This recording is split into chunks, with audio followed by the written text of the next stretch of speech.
Okay, good morning guys. Today I'm gonna cook corn, cream cheese, and bacon. Corn, cream cheese, and bacon. So we need 16 ounces of sweet corn, and then 1/3 cup of heavy cream, and then 1/2 red bell pepper, that one, and then finely chopped, and then 4 ounces of cream cheese, and then cut into cubes, and then salt and pepper to taste. Okay, corn,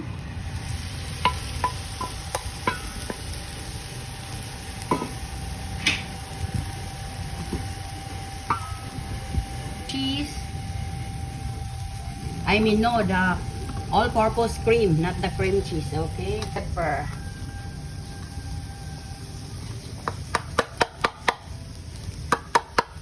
we're gonna stir.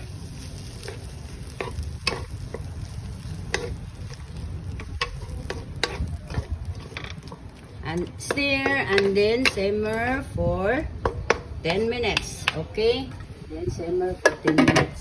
Okay guys, it's time for the cream cheese. We're gonna add the cream cheese, guys.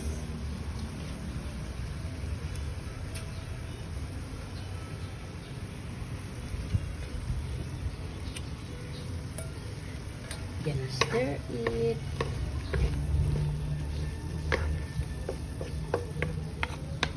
And then simmer again, guys.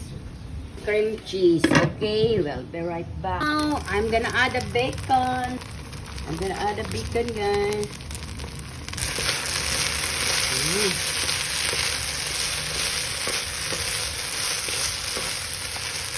Little salt, black pepper.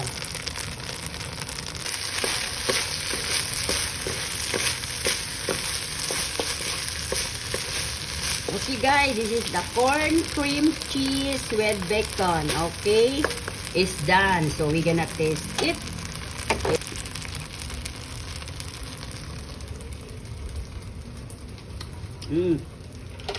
That's enough. We don't need salt. So that's our corn cream cheese with bacon is done. Okay, so I'm gonna off the heat now. It's super yummy. And then thank you for watching, and please subscribe to my YouTube channel, D Bro Ja, to my Instagram, D_Bro_Ja, and to my TikTok at D Cooking Show, and to my Facebook page, D Cooking Show, and to my personal blog, Delia Valentine. To all my supporters and non-supporters, thank you for watching. Corn cream cheese with bacon. It's yummy. Look at that one, guys. It's super yummy.